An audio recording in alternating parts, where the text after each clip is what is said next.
very good. I was for next year. I have an idea for my students.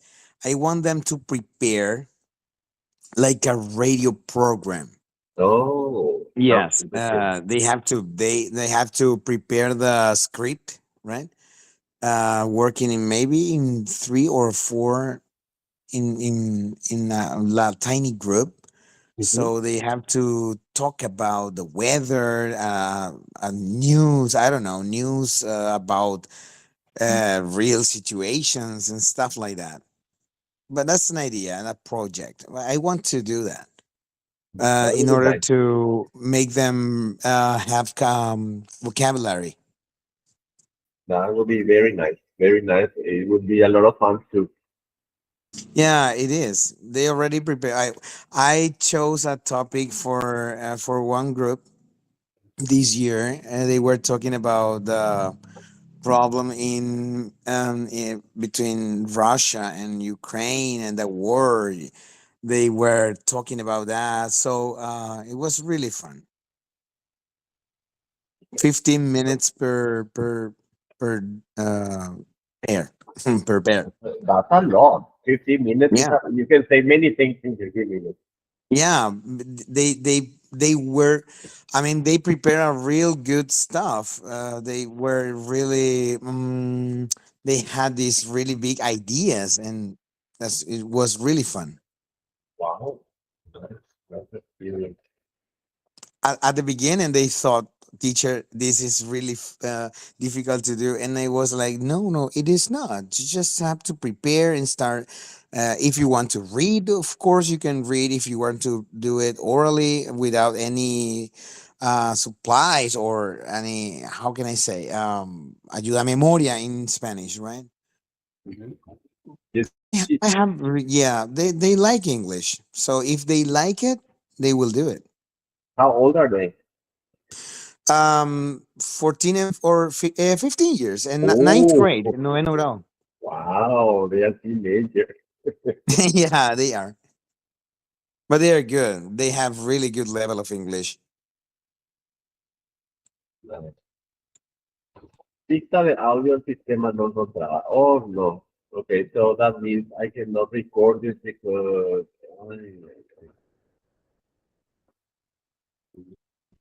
Okay, so today I will.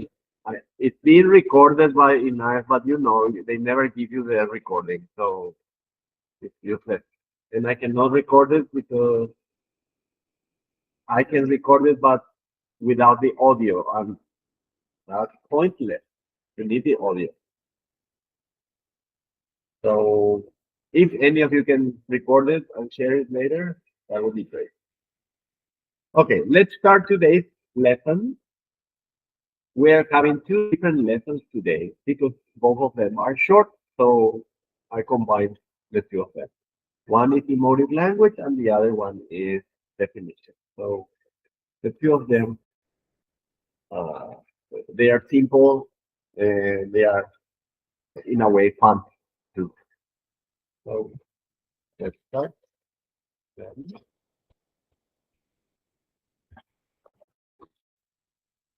Emotive language.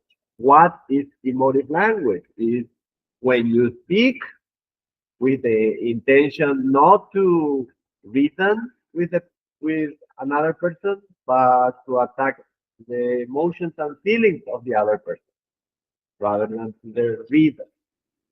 Okay, so when you have a fight, usually you say things that you don't really mean necessarily, but that you know that it's going to hurt the other person. So you carefully choose what you're going to say and you throw your words in that person. It look what it says. Yes, well, certain words using an argument have the purpose of steering the emotions, like steering the emotions, yeah, or getting the juice with some feelings going to block an opponent's reason. That is emotive language. That is, and we study this in semantics because it has to do with meaning. And in this case, it's not paying attention to the real meaning of the word, but also to how the word affects the feelings and emotions. Last class, we covered the notation and connotation. And we saw that connotation has to do, is totally related to the feelings and emotions of people. And because of that, in semantics, although semantics is a cold subject, eh, it's full of emotions and feelings. Okay, so these positive or negative connotations that every single word has, then they make them people react to words because words are not neutral. That's not neutral. Not neutral. They always have some kind of negative or positive or neutral connotation. So, and we react to these words. That's why we get offended or we get happy. And how do we students of semantics, how do we face this emotive language? Through reasoning, through analyzing the real meaning of the word and then analyzing them, and you won't get affected by them. Okay? Very good. It says in its simplest form, negative emotive language is simply name calling. What is name calling? Poner marcante is name calling in English. So the same thing, yes, with using words that have negative connotations and so in order to get what you want, get your way. Let's read the example. The first one says that plan is not only reactionary and extremist, but it's also simplistic. So here, the person who said that chose three different adjectives: reactionary, extremist, and simplistic. The three of them carry negative connotations. They are associated with negative feelings. The second example says that is a racist plan if I ever heard one. What did I say before? In its simplest form, negative emotive language is simply name calling. In this case, the person is saying, you are a racist. Your plan is racist. Okay, so and being racist in the 21st century is not a good thing. Next one says, I'll bet the fascists, fascists believe that too. Okay, what is this person saying? You are a fascist. Another one, it's time to discard that old, outdated, anti-progressive view. What kind of view? Old, which has a negative connotation, outdated, negative connotation, anti-progressive. Who wants to be against progress? Nobody. Or the last example says, the self-appointed little dictators are trying to force their grotesque opinions upon them. Okay, we have the word dictator, which has negative connotations. The word grotesque also has negative connotations. So we are analyzing certain things that people say, usually criticizing others. Um, and because of that, they are using certain words that are aimed at the other person, so that the other person gets offended or feels that it's being criticized. Okay? That is the idea, that is the aim of uh, emotive language. Okay? Emotive language is used in many different fields. We will see that later on. Okay, let's continue. The next, more examples. It says, in a more sophisticated form, careful word choice in adjectives, verbs, nouns, metaphors, and similes can be used to evoke negative feelings. Which are these negative feelings? Let's read a example. The first one says, this plan shows a naive and fanatical rigidity. Mine is much less cold and more comfortable to work with. So, what are the words? Naive, fanatical rigidity, cold, and less uncomfortable. So, uncomfortable. Okay, so notice how this person is using this word. The word maybe do not mean necessarily the reaction that people might have when they hear these words. Another one says, we must question the promiscuous adoption of every supposed book that drops off the press and leans over here.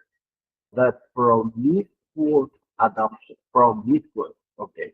That word definitely has a negative connotation, and because of that, it is carefully chosen to be used there.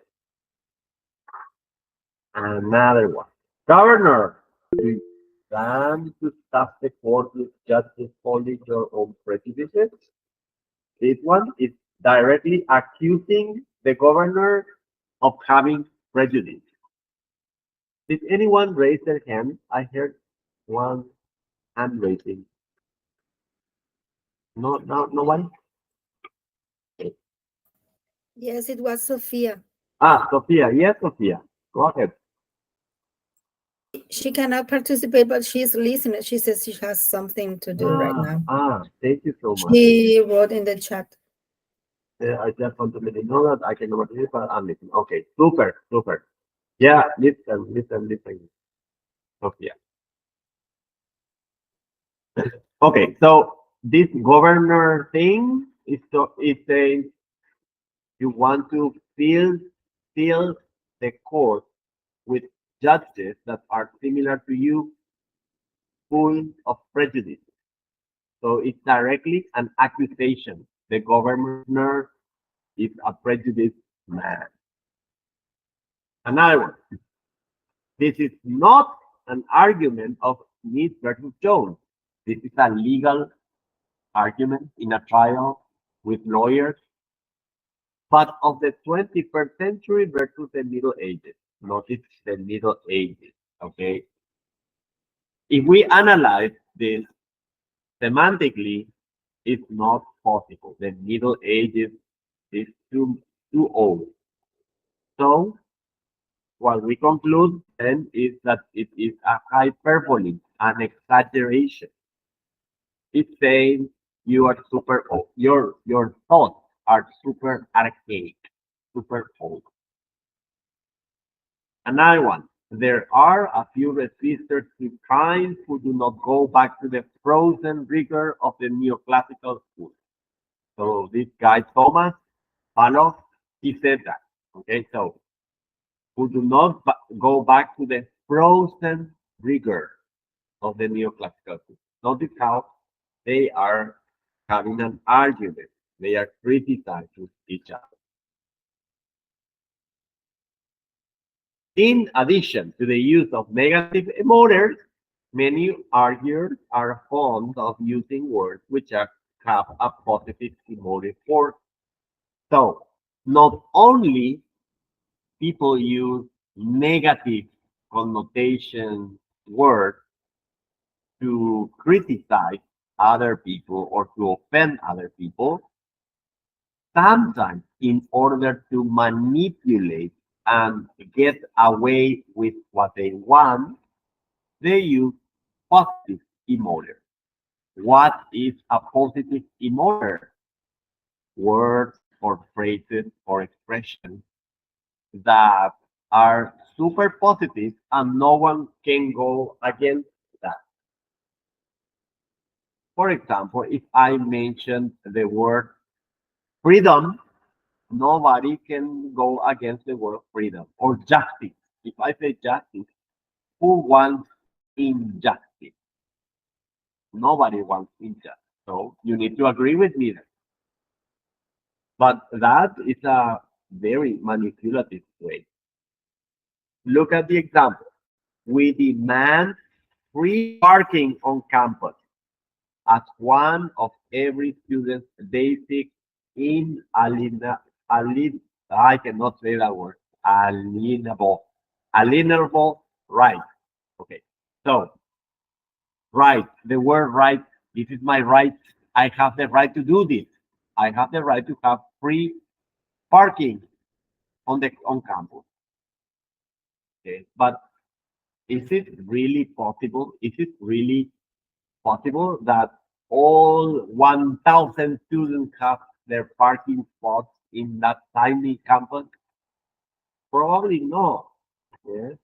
But because they are mentioning a basic need, a basic right, so they are pushing a lot because nobody goes against these words, these positive emotions. One more. We're publishing this military defense secret. What? We are publishing secrets? We are publishing these military defense secrets because the people have a right to know. A right to know. Yes, I have the right to know. Okay, but these are secrets. They are not supposed to be published. Yes. So that right to know is a linguistic phenomenon, the linguistic problem there. There is a linguistic manipulation, a real manipulation there. Another one. Yes, we're tearing out this forest. Does it sound familiar in Paraguay? We are tearing out this forest, but you are not against progress, are you? See the manipulation? Who will say, yes, I am against progress? Nobody will say that. Okay, so they are using these positive emoters to manipulate people. One more. Hey, if I want to drink and drive, that's my freedom of choice. That's my freedom of choice. Huh? I am free to choose. But what about the other people, the people who are on the street? Do they have the right to die because he wants to drink and drive? So notice that if we analyze this semantically, I want to drink and drive, that's my freedom of choice.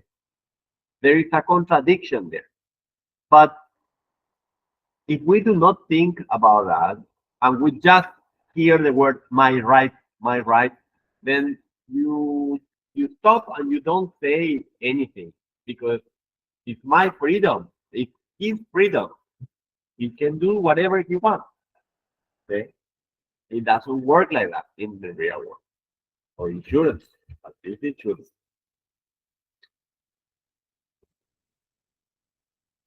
More example.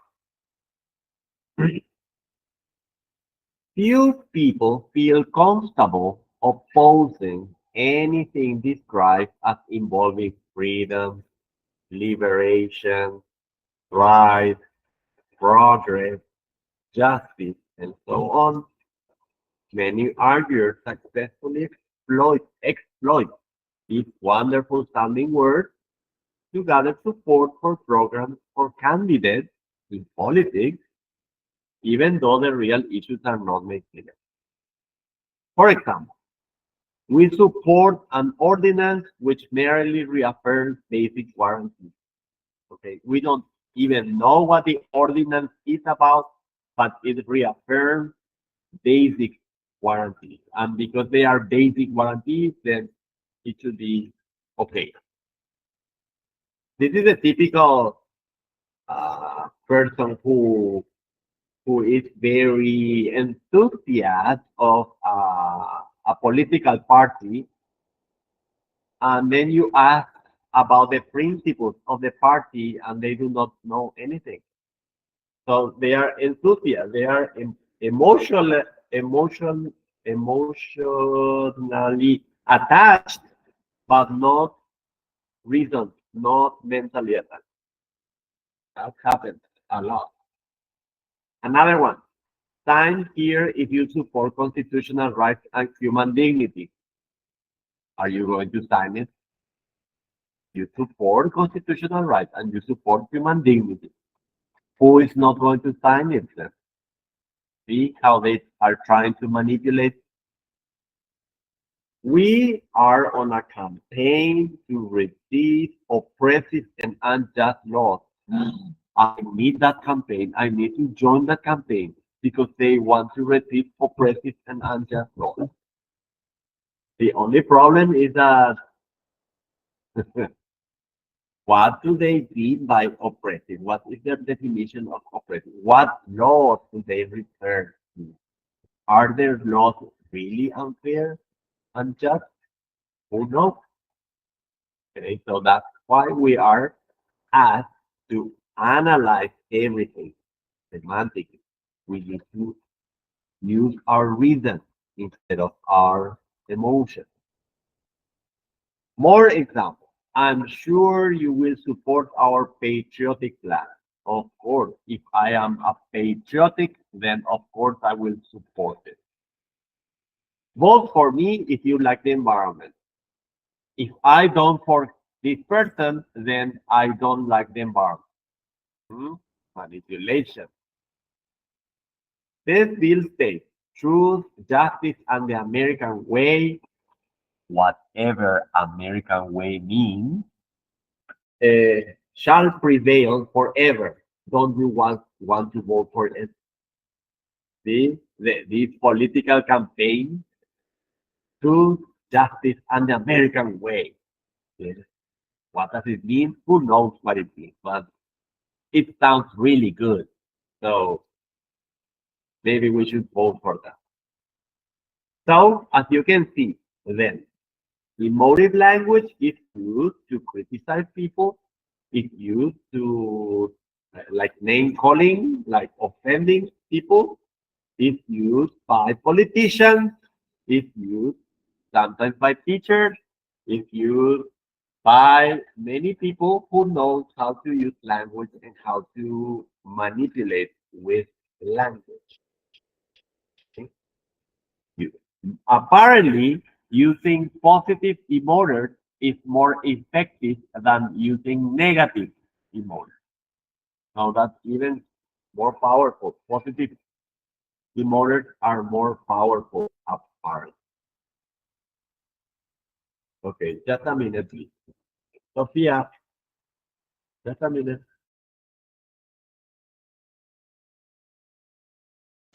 Okay, never mind. Okay, let's continue.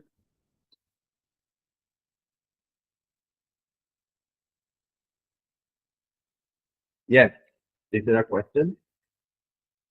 Yes, Jose Sartorio. Demagogy. Yeah, absolutely. Absolutely. Yes. So we have seen some politics here. What about advertising? Did you know that people who study marketing study semantics? Yes, they study language and how to manipulate with language. So emotive language in advertising. That's super cool.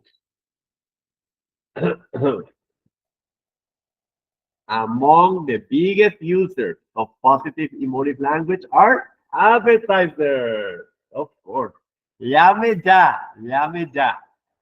Yes.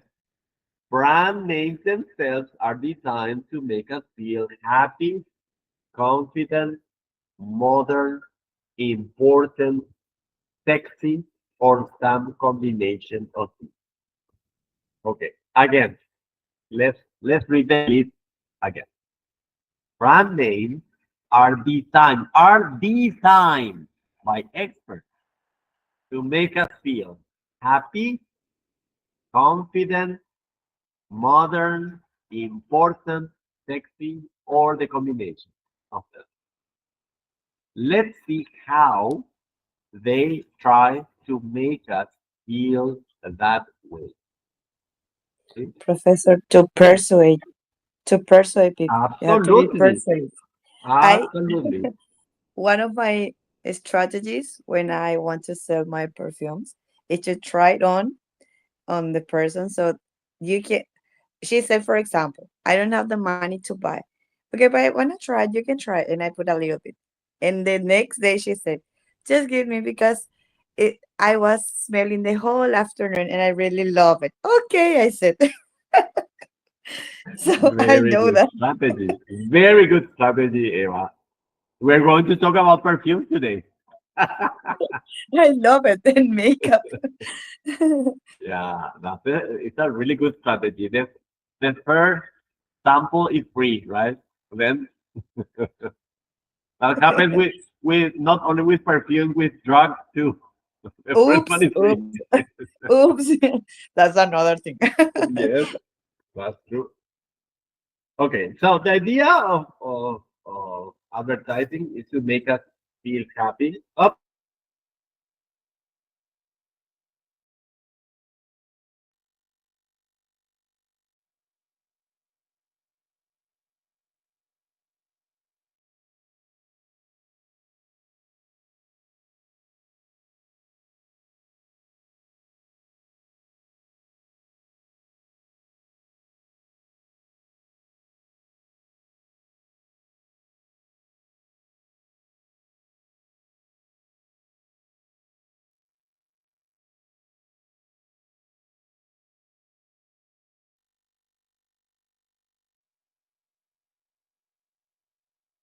See what happened.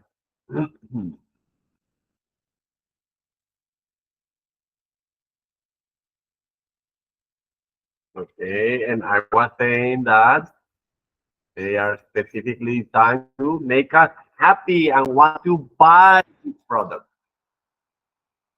So here we go. Let's start with cigarettes. Cigarettes. Okay, let's analyze the names of the cigarettes. We have now, we have true, more, and lucky strike. Okay, so what do these words mean? They have no connection with cigarettes at all. Nothing related to cigarettes. Okay, but still, they are very powerful. They are short. They are catchy. They are super easy to remember. So, but Yeah, direct, they are what, Elena? direct, direct. Direct. Only with one word, they are conveying emotions or maybe ideas of trying to make feel the person more cool. Let's say, Apparently. yeah. Apparently. Yeah, yes.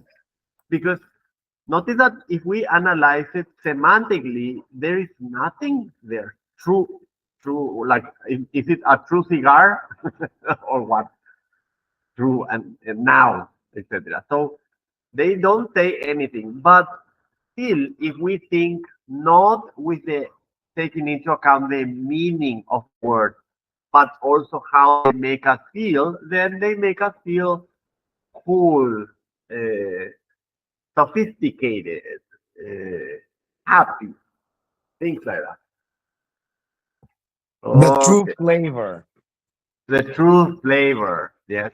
The green one, the one that says more, for example, it says smoking kills just because the Ministry of Health forces them to post that, yes, to publish that. They don't want to do it, but they have to do it because of the law. Okay, so it's a contradiction. You have more cigarettes, and then smoking kills. Ah, okay. What else? Or what other fields of advertisement do we have? We have detergent. Yes, detergent. So we have the word cold power. cold related to, I don't know, snow or fresh, clean water, maybe. Then we have cheer. So I am very happy because I have this detergent. Then we have joy.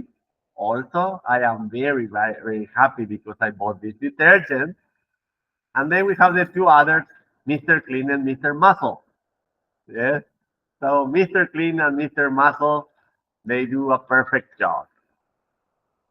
People who work on marketing also know about layouts and colors and design. So notice that the predominant colors is blue. Blue, blues are cold colors, a cold color, and usually associated with snow, water, clean, etc. Okay, so if we do a semantic analysis, there is no connection at all. Maybe Mr. Clean, Mr. Clean, but the others, Joy and Cheer especially, they have no connection at all with the other. But because their mission is to make me happy, then Cheer and Joy have a logical reason why they are there. Yes. Let's say, Professor, it says ultra joy. It says Ultra Joy, wow. ultra. Quack, quack. Yes. Because when you clean with that, you enjoy cleaning.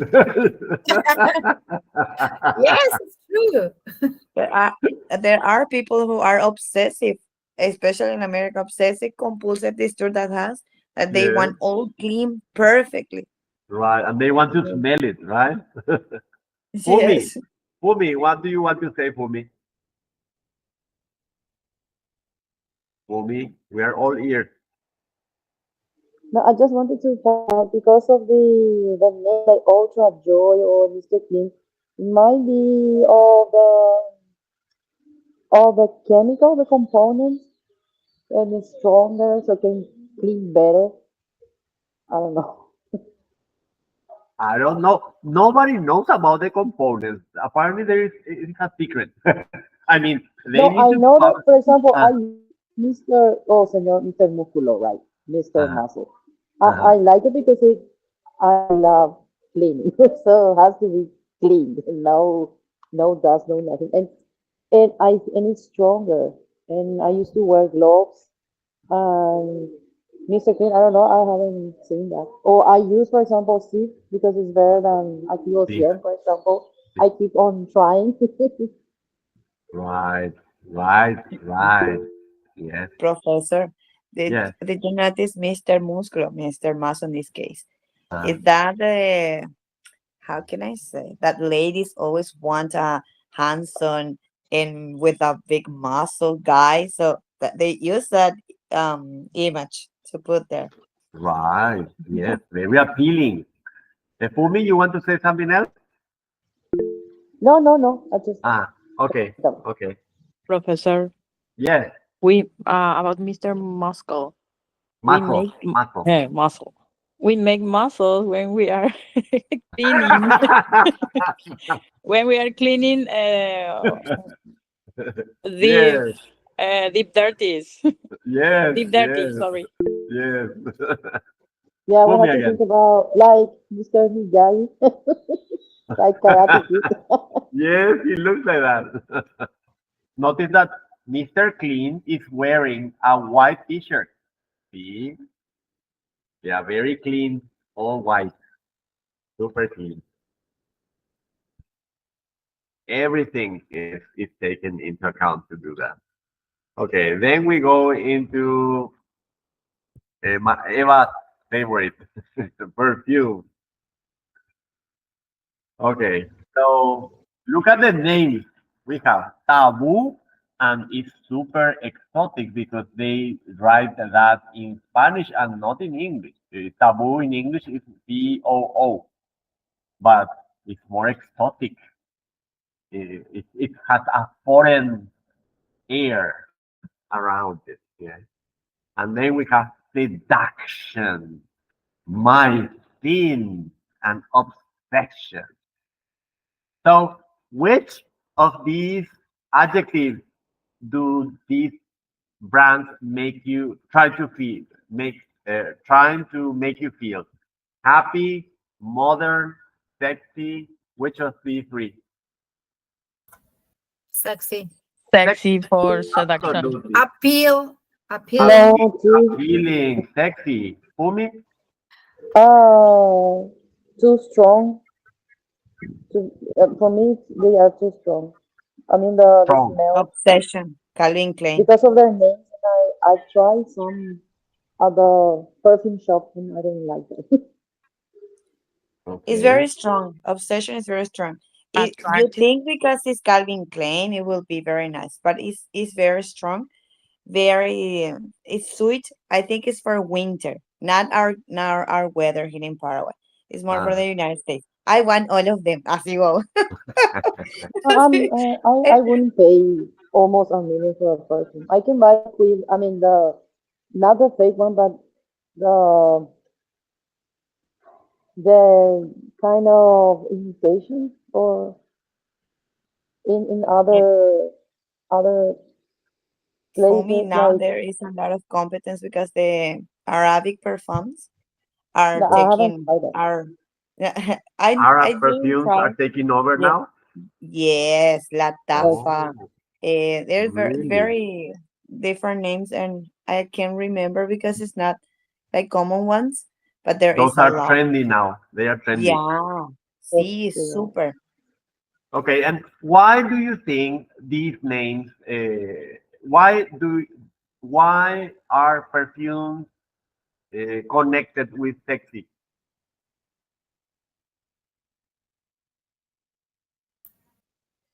They Because release pheromones. See, yes, because seduction has to do with what you smell. Okay, okay, super. it says, Professor, it says always, for example, even though the person is or the man or the woman is not attractive and handsome at all, when you wear a perfume, it attracts you. That's the Hmm? point. E igual nomás decimos en guaraní es esa mano, pero tiene rico olor, ese hace todito, wow. ¿Entendés?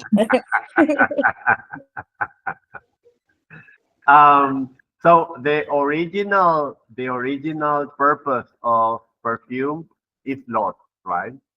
Because the originally French people they created perfume to cover the horrible smell that they had because there were no hygienic traditions in France at that time in medieval times. Yeah. So the original purpose of perfume was to cover the stench of them. Neburo. Like that. Plus, Yes, professor. they wore these dresses that were super so many layers, one on top of the other, and also men wear wigs and also covered, all covered. Imagine in summer and in medieval times they had baths.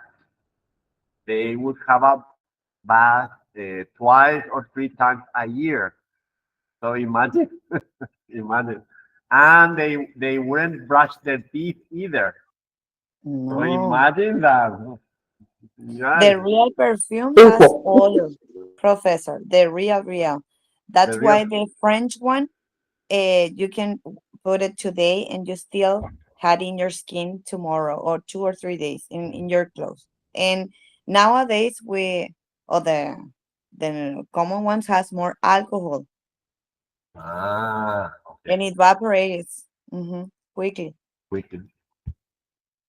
All right. Interesting perfume thing. What other products we have? So we have seen what did we see first? Cigarettes, Cigarettes and then detergent, detergent and Detergents? perfume. So what is missing? makeup. También. That one. Colina. Toothpaste. Rose up. Toothpaste. Of course. What do we have? What names do we have? We have Gleam, Ultra Bright, Aqua Fresh, and Close Up. Okay. The four of them, I think Close Up is the one that is linguistically more appropriate or more suitable. Close Up, because if you use that toothpaste, you will be able to be close to that person, the other person, without hurting the other person. So you can do this like that. Again, the color blue is around, lots of blue, because blue apparently will connect, we associate the color blue with fresh, clean, old. So look at ultra bright, for example, blue and white, blue and white, and aqua fresh. Okay, although the toothpaste does not contain water, still aqua fresh. Yeah, fresh like water. And ultra bright, bright as in your teeth will shine, something like that. I don't know Yeah. if you remember Professor Colgate once had the it says kiss me or kiss something, and it was just the mouth talking, and it was like surfing on the water. That was real fresh because it was on gel. Kiss me something. It was related to kiss. See how we connect everything. Yeah. We connect kissing, we connect Mhm. water, we connect heat, etc. Yeah, very good. So emotive language in advertising. One more product. The next product is tire, and it says advertisers also like to use ambiguous positive emojis to pass their product. To pass, para agrandar, to pass their product. Yeah. What are ambiguous positive emojis? Well, notice that it says 4-ply tires or 10-ply tires. I have no idea. I myself have no idea what a ply is, but it really sounds good to me. I would want to buy the 10-ply tire, although I don't know what ply means, or the HB tire. Okay, what does HD stand for? Does anyone know? HB tire. I'm looking because I It's don't not know. hard Heavy definition. duty. It means heavy duty. No, Work It's journey. heavy High duty. definition. No, heavy heavy duty. duty. No. Heavy duty. Heavy duty. Mm. Let me write it in the chat section. Heavy duty. Like when you compare Michelin's body. Michelin. HB equals heavy duty. Very good. So probably the HD tire is better than a regular one because it's a heavy duty one. But what does heavy duty really mean? Mm, or premium. What does It premium could mean? be durable, más durable. In theory, it means that, but how durable? Like I don't really know the details. And Like premium sounds for really good. off-road.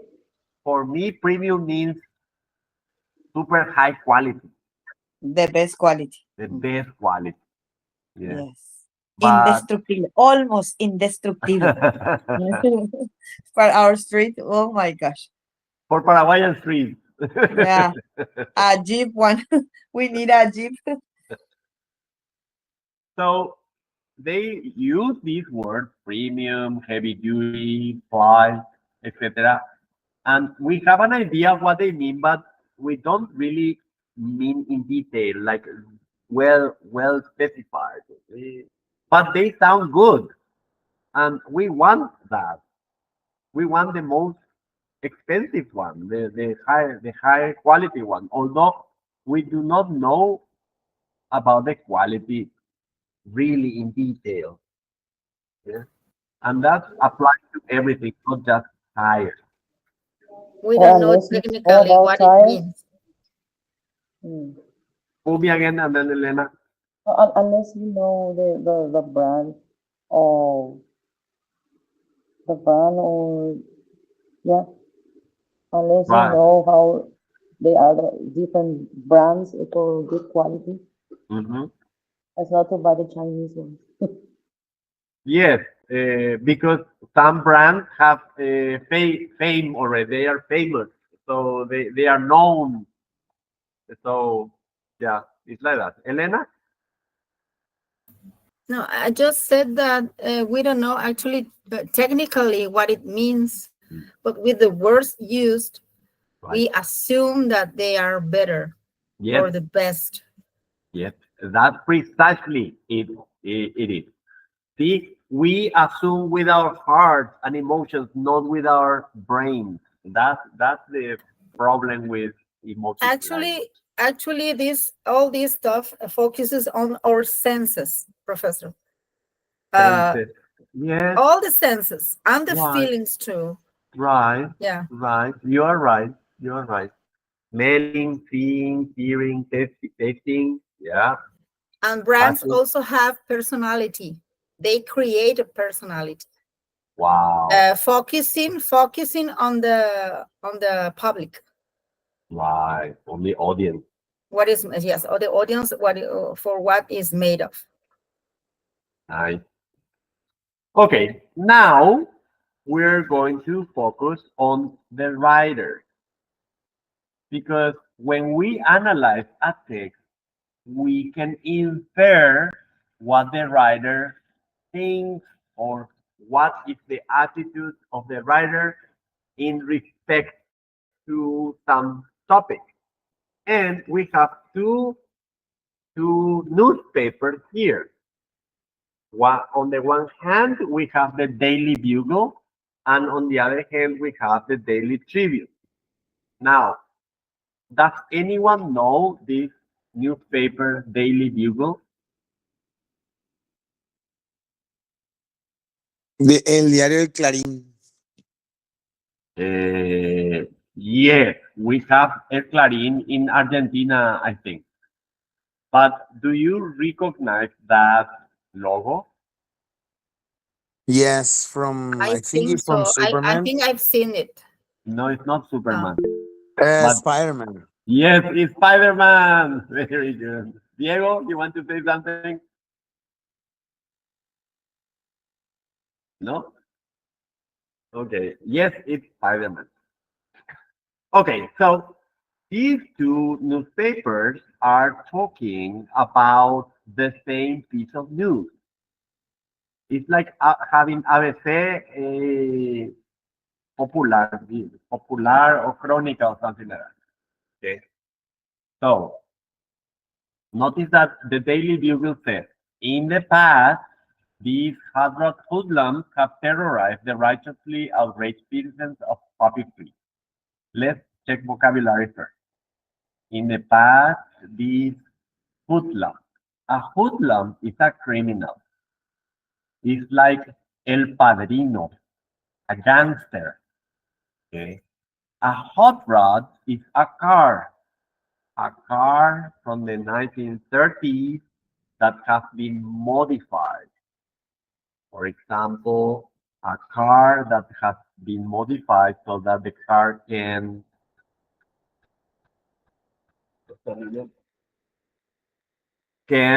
stop in front of a bank and when they are given the instructions can speed up very quickly. Yes, that, that's a hot rod. So in the past, these criminals with a modified car have terrorized the righteously outraged citizens. The citizens were right in being super upset, in being super annoyed. by the criminal. That's what the Daily Bugle says. Now, the Daily Tribune, on the other hand, says something else about the same thing. In the past, these automobile enthusiasts noticed that by not saying hot rod, which has a negative connotation because it's associated with criminals, this person says automobile enthusiast. Okay, so very different impact, very different effect on the reader. Have cheerfully visited, cheerfully visited. Okay, in the other was terrorized. In this one, it's cheerfully visited the envious old crank. What is an old crank? An old person who keeps complaining about everything. Envious old cranks on Poppy Street. Notice that the two newspapers were written by two different people, and definitely we can know the attitude of the writer. We know who is in favor, we know who is against them. Why? How do we know? Because of the careful words that they have chosen to show their position, to show their attitude towards that. So by analyzing the way people speak, we can know their attitude. Another one, it says, Pragmatics. Okay, explain how the motive language is being committed. This proposal has all the logic of a septic tank. Miriam. Okay, Miriam. Okay, no problem. Uh, what is a septic tank? You can see that in the picture. A septic tank is a device that houses use to get rid of everything that goes into the toilet. So that is a system that that eliminates that. Okay.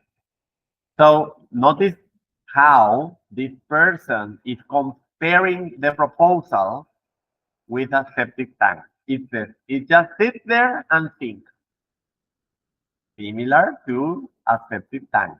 The, the what is there, stays there and thinks. Yeah, it just sits there and thinks. The other proposal is better because it's a breath of fresh air. Notice the contrast and that the he makes. Or your proposal is like poof. My proposal is like a breath of fresh air, like perfume. Yeah. That is reason enough to vote for it. So this person is very eloquent and carefully uses the word to diminish the other proposal and to highlight his own proposal. Okay. In this way, the fallacy of emotive language is being committed.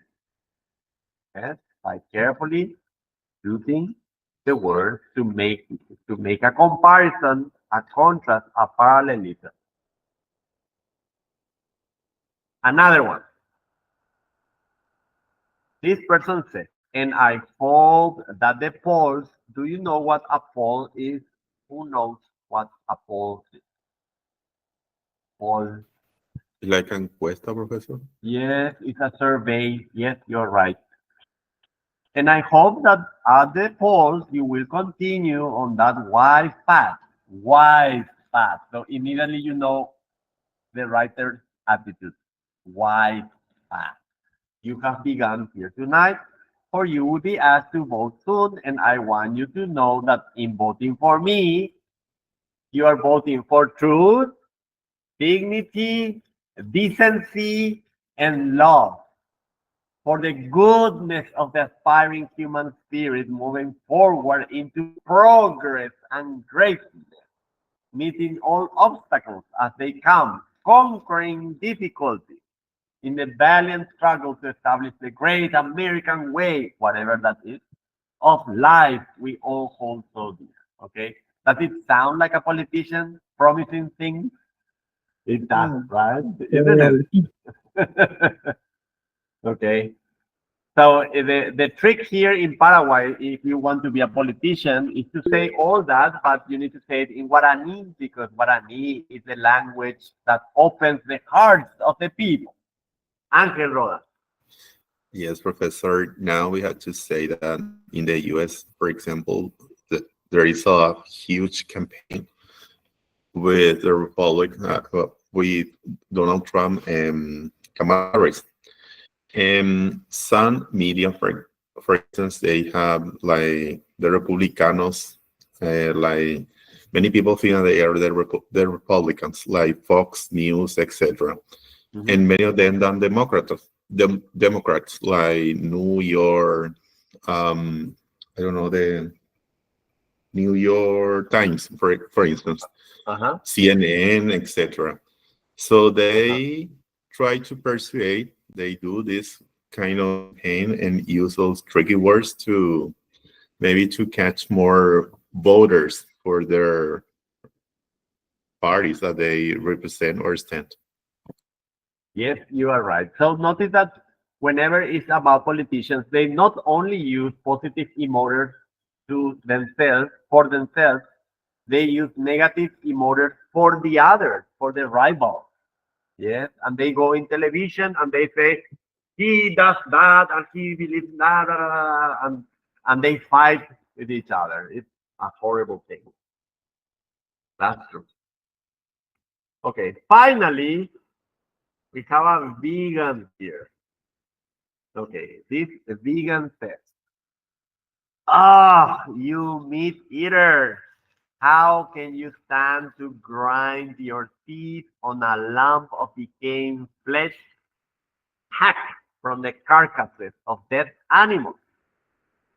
And you vegetarians, you sit there smugly. Smugly means proud, chewing on the rotting sex organs of woody plants. That is what slugs do too." Very strong word. Very strong word. Does anyone know have a question on vocabulary? Do you know all the words? Professor, slugs is in Spanish will be babosas, right? Yes, yes. Slugs are snails without their houses. Yeah. Babosa. La babosa de Casaxia. Yes. So what does this person eat? I want I want to know. Because this person really criticizes both vegetarians and carnivores. So what do they eat then? Here. Ay, ay, ay. Okay. So what do you think of today's topic? Uh, interesting topic, huh? Emotive language. I like this topic very much because I know how advertisers and politicians, etc., they behave, and it's interesting. When you are used to analyze everything semantically, then immediately you know, this person is trying to manipulate you. Yes, Angel. Yeah, sometimes we need to take care of, for instance, when you have the jury, the trial there, when you have lawyers and they try to persuade the jury, they use a lot of the motive. They have the moment to say, they have everything studied previously, They are emotion, experts, etc. experts in that. Yeah, yes. They study to be like that. Yeah, that's their job. That's right. Okay, so that would be it. I think regarding emotive language. I think that's it. Yeah, that's it. And now we're going to cover definitions, and that will be the end of today's lesson after definition. So let me open my definition thingy for you.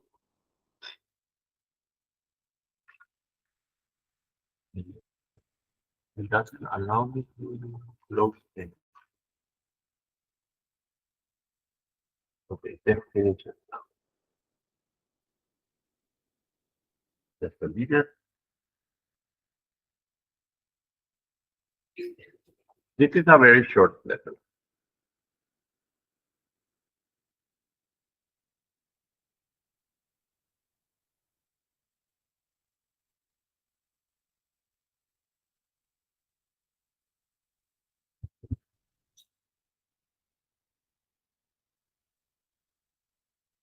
There,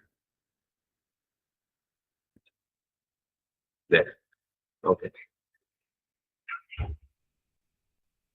Definition. Okay.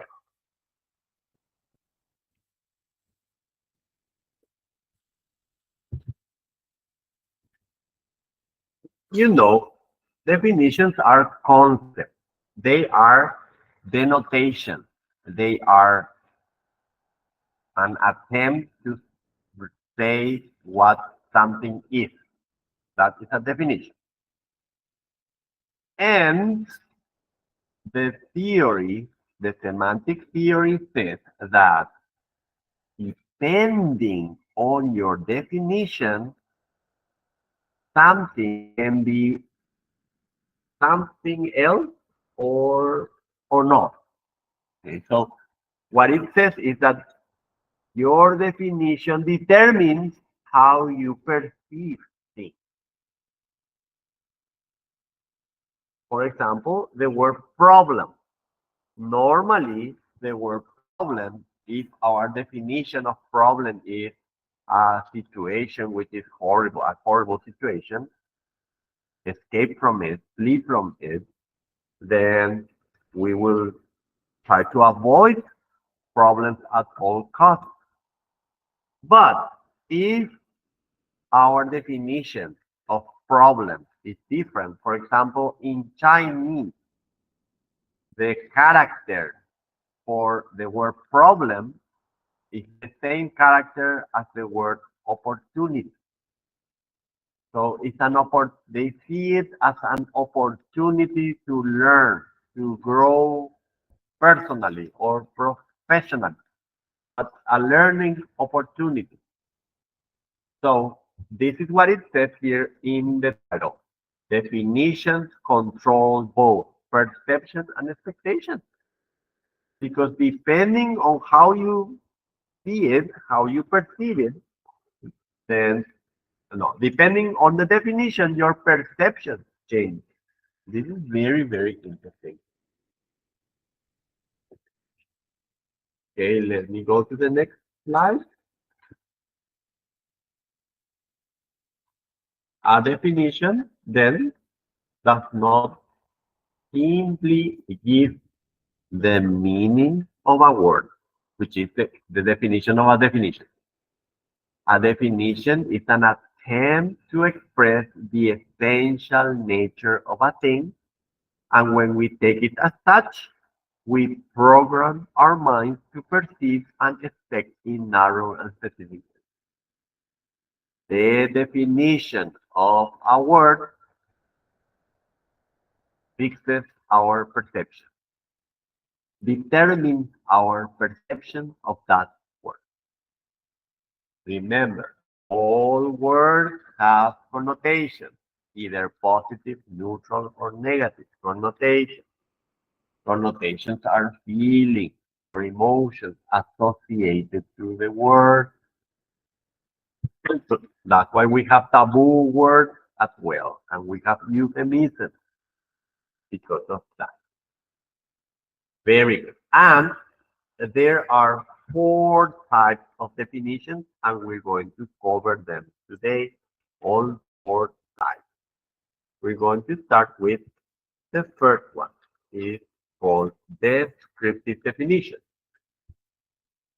Descriptive definitions are the definitions that you can find in a dictionary. Okay? Why? Because normally these definitions are described in the dictionary. So a descriptive one has any adjective that describes them.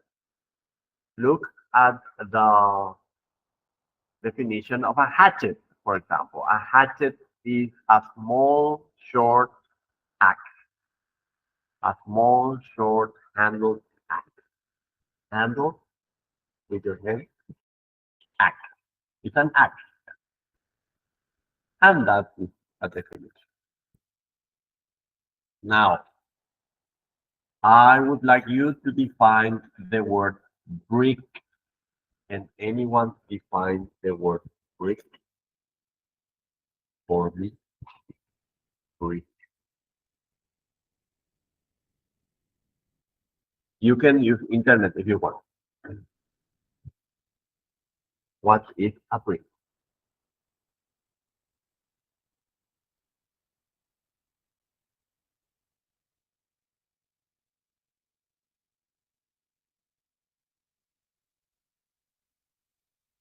What is a brick? Definition of a brick.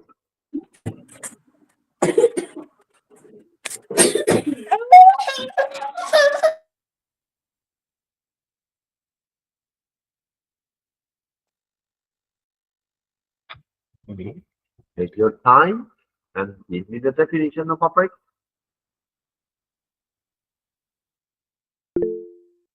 Yes, go ahead. A rectangular block used in building construction. Thank you very much, Angel. A rectangular block used in construction. Okay. Yes. So a descriptive definition of brick is a rectangular, usually rectangular, well, rectangular, yeah, a rectangular block. If we say a rectangular block used in construction, then it is a different type of definition already. Why?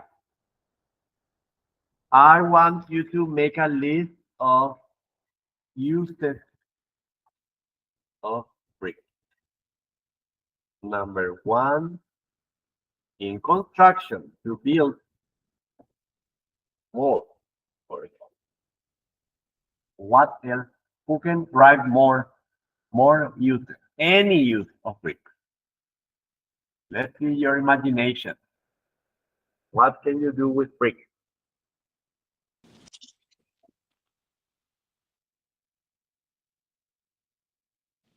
To build tataqua. Okay. Brick oven. That's a brick oven. And now the A brick architecture oven. use, yeah, brick oven. And Wow. Brick yes, oven. in the United States, and my host family that had inside the kitchen. And we used to call Friday's Pizza Night and they cooked there. Yeah, but It was really young, it's como not pipa. break, right, Eva? Brick, No, brick, brick, brick oven. brick See. oven. Okay. Uh-huh. Super. And now, in architecture, the architecture used to decorate most of the house, in front of the house, or the how can I say? It's not like ladrillo visto. It's the other one. It seems orange and gray, and it's thicker. Okay. That's very a new one, To new decorate design. houses. Nice. Yes. What else? What else can you use brick for?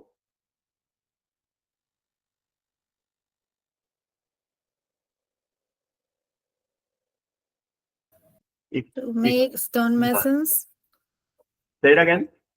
to make stone masons, canteros for the trees or Ah, things like that. okay. Garden Around the borders. trees, Okay. garden Garden borders. border. Nice. Ooh, very good. Or how can you say in English, profesor de ataca papel? O sea, sujeta papel. Okay. A book holder. Yeah, book holder. Paperweight. Paperweight. Mm-hmm. Yes. Nice. Yes. If I want to be taller, can I use brick? Yes or no? I want to look taller. It doesn't for Sankos. That's another thing. No, but let's suppose we're taking up a photograph and I want to look Mhm. taller. Can I Yeah, Oh yeah. of course. to be taller? Okay. What else? Did I? Used like as a weapon. Weapon. Yes. Yes, yes, yes, yes, yes, yes. Weapon. Did I write on either? Weapon with an O.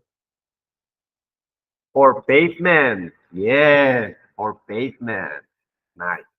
Okay, so notice that we have so many uses for brick, but of all these uses, which one would you say is the real one? What were bricks born to do? Houses. To make To build houses. houses. To build houses. Okay, nice, nice. We have a concept then that bricks have an ideal job. Of, of course, uh, bricks can be used to book as book holders or as a weapon, but the ideal job of a brick is to build houses. So we go to the second type of definition then, which is the ideal one, the normative one. The normative definition tells you the ideal use of something. Uh, so, Boy Scout is a youth who is trustworthy, loyal, thrifty, brave, clean, and reverent.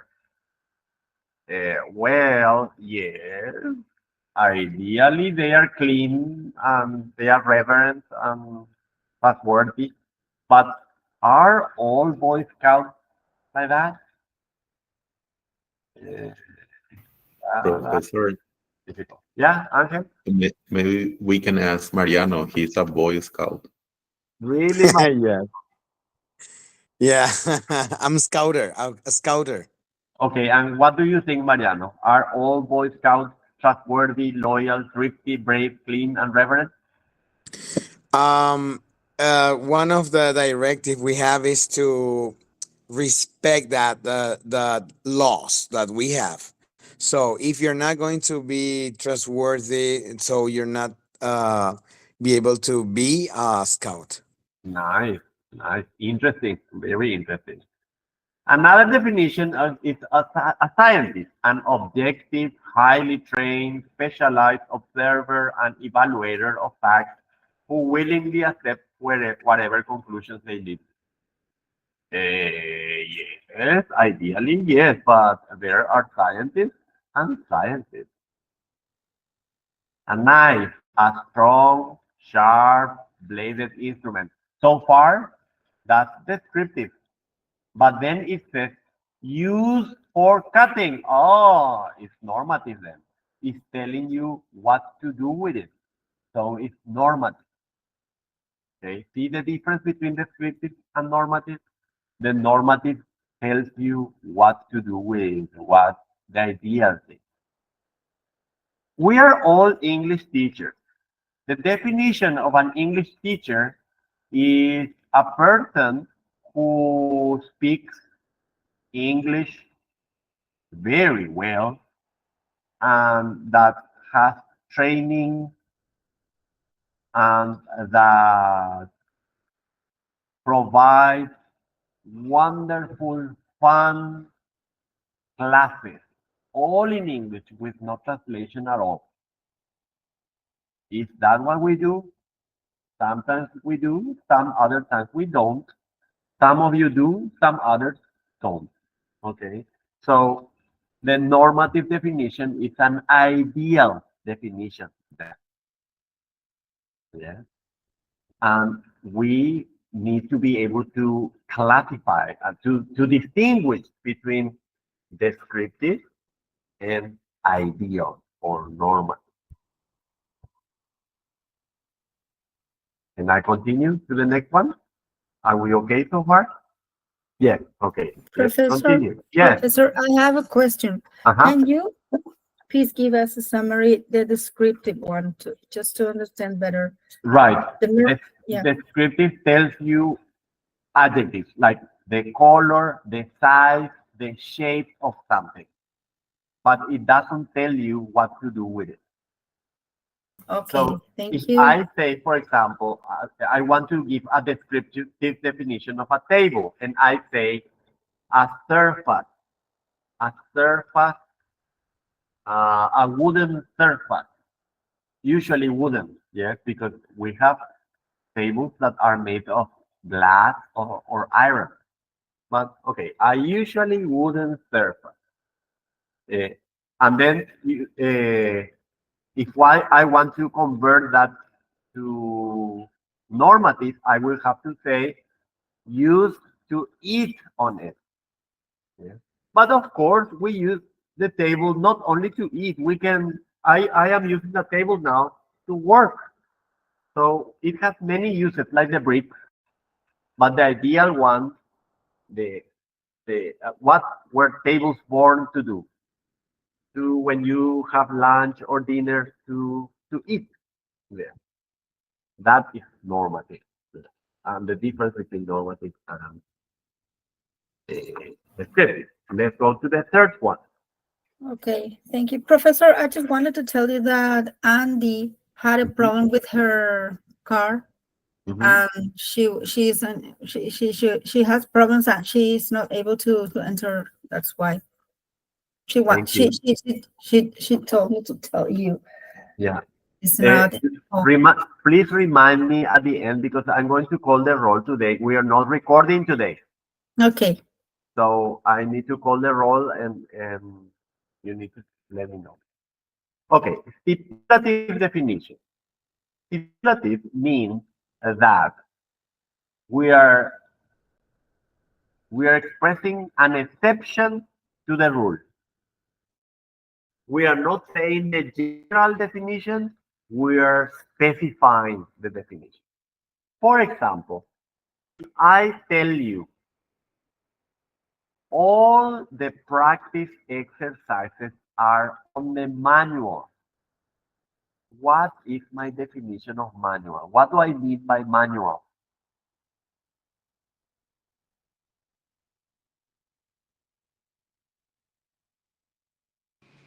It is a book in this case. But just any book, Sabi? Or which book? Textbook. Any textbook, like mathematics textbook. It's an instructional book. Semantics. Semantics manual. So I don't usually say, okay, you need to open your semantics and pragmatics manual. I just say manual, and you know what I mean. So my definition of manual in my semantics class is the semantics manual, not the mathematics manual. So it's like an exception to the rule. Whenever I say, for example, computer, I mean a laptop and not a netbook, whatever that is, a netbook. Yes, I mean a laptop. So I am specifying, I am stipulating an exception to the rule. What at what temperature does water boil?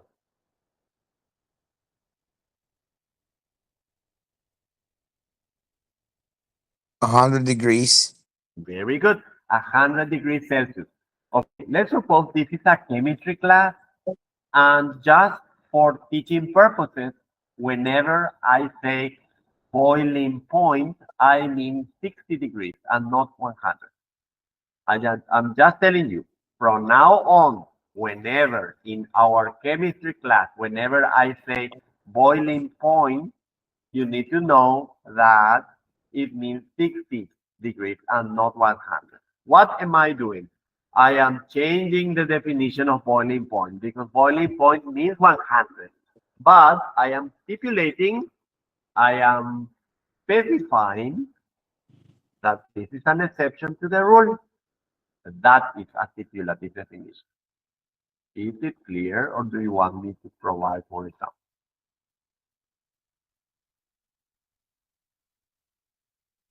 Thumbs up. One example more, One more please. example. One more Yes. example. Yes. When we are studying to be, you are all students of, we're studying to be veterinarian. When I say dog, every time the teacher says dog, I will mean a chihuahua and not other words and other dogs. Okay? So my definition of dog in this particular class as an exception will be that when I say dog, I will mean chihuahua and not a different breed of dog. What am I doing? I am changing the normal definition of dog, and I am stipulating that it refers only to chihuahuas and nothing else for a specific reason. In this case, educational purpose. Here, The first option, Professor. what do you mean, Mariana? I mean, if you are speculating, what did you say at the first? Stipulating. Yeah, stipulating. Uh-huh. That dog, when I say dogs, I refer only to chihuahuas and not to other dogs. Mm-hmm. Yeah. So for a specific reason, okay, that is a stipulative definition. When you have a reason to change the normal definition of something, the general definition of something, and you're specifying a new definition. It's like contextualizing or Yes, yes, uh, it's setting contextualizing. a convention It's according more to the subject. right Or, according to the situation, according to the context. yeah. It means something else. Yeah, yes, Okay. that's Thank right. you so much, Professor. Very good. And the last one, the last type of definition is called persuasive. Persuasive definitions are extremely subjective.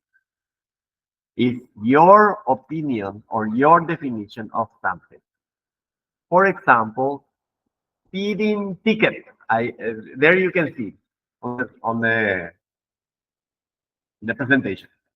Speeding ticket is a tax forced upon certain motorists at random by the police and designed to raise extra revenue for already bloated local government. What is it saying? It's saying that speeding tickets are taxes that are for corrupt people. Definitely, this person is trying to persuade you that speeding tickets are bad things because they go to the hands of corrupt people.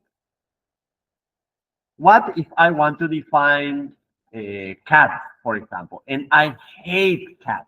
What can I say? What would be my definition of a cat if I hate cats? Can anyone think on something? A cat is what?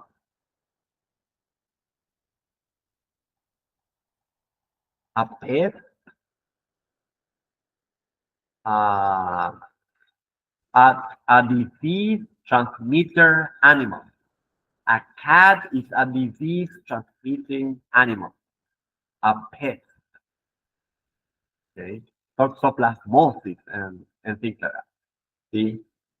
But if, however, I love cats, my persuasive definition of cat would be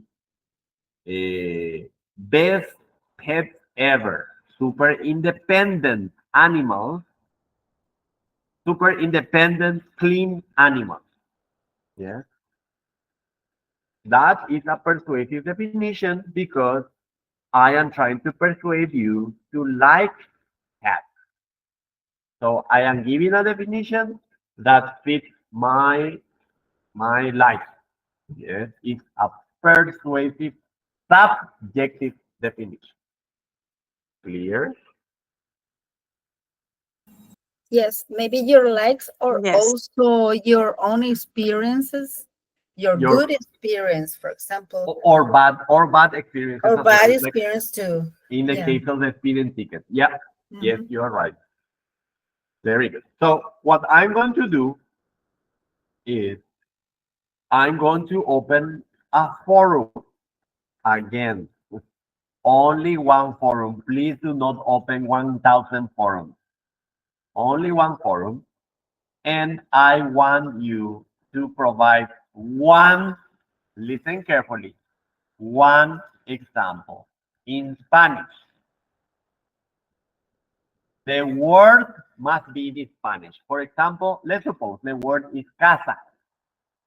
And then your definition should be in English because we are doing licenciatura en lengua inglesa. So, uh, a building that is used to protect yourself from the weather, from extreme climate, and to offer you refuge, Shelter. shelter. So you need to say casa, then that definition in English, and then you need to say what type of definition it is. What do you think it is? What type of definition is that? Is it descriptive, normative, stipulative, or persuasive? Normative.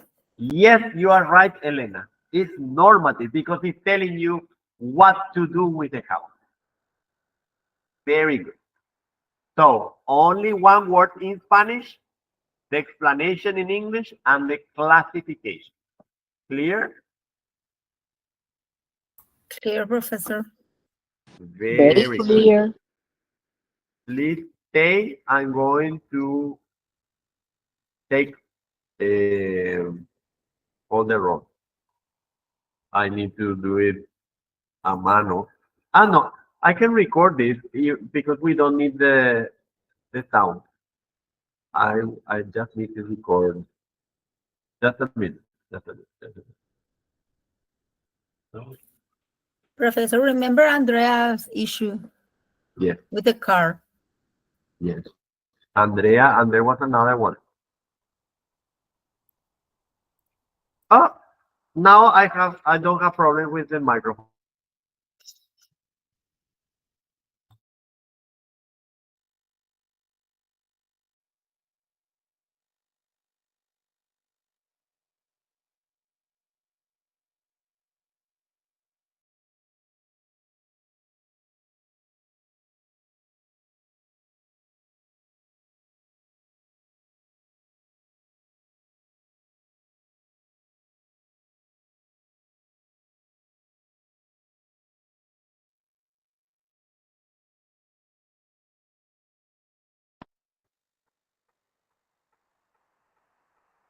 Ay, ay, ay.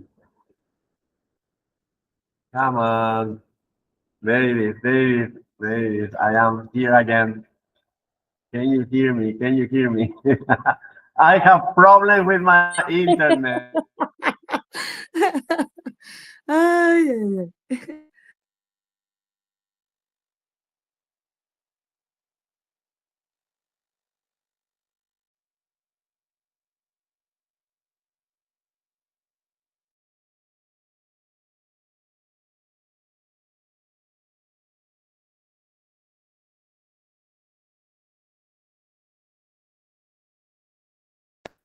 I have problem with the internet.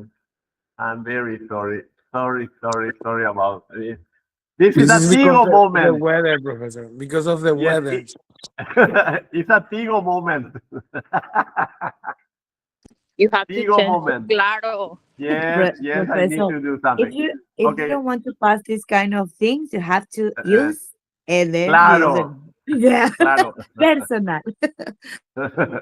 Okay, let me continue. Elena Jara, Eva Ruiz, Fumi Yamamoto, Jazmín García, José Sartorio, Juan Martín Mareco, Julio Arias, Karina Arce, Miriam Riquelme, Paola Cabral, Patricia Rojas, Sadi Brites, Sara Benítez, Sofía Taiz, Tamara Alfonso, Mariano Cáceres, Viviana Gaona. And who were the exceptions? Daisy Quintana, I'm present, Mr. Christopher. Daisy Quintana, And yes, but also, Andy was with the issue of the car, Professor. who Andrea. was Me, Andrea? Professor. Andrea, do you Daisy remember her Benitez, name, her present. last name? Oh, Andrea's last name? actually, Sarah, please, can you help Ramirez. me? Ramirez. Ramirez. There you go. Andrea Yes. Ramirez. Leo Ramirez. Alfonso presente, okay. Cecia presente. I Rodas. read your names already. Ángel Rodas presente, okay. Yes, I read all your names. Diego too. Diego, do you want to say something? No, Professor, I just wanted to mention that I wasn't able to pay attention throughout the class, just little things, the Oh. definitions and stuff. I wanna catch up with the presentation later. I did not record today's class, but I will upload the PowerPoint presentation at least so that you can have it. Yeah, that will be enough. Okay, super. Okay, I have a record of the attendance because I'm recording now. So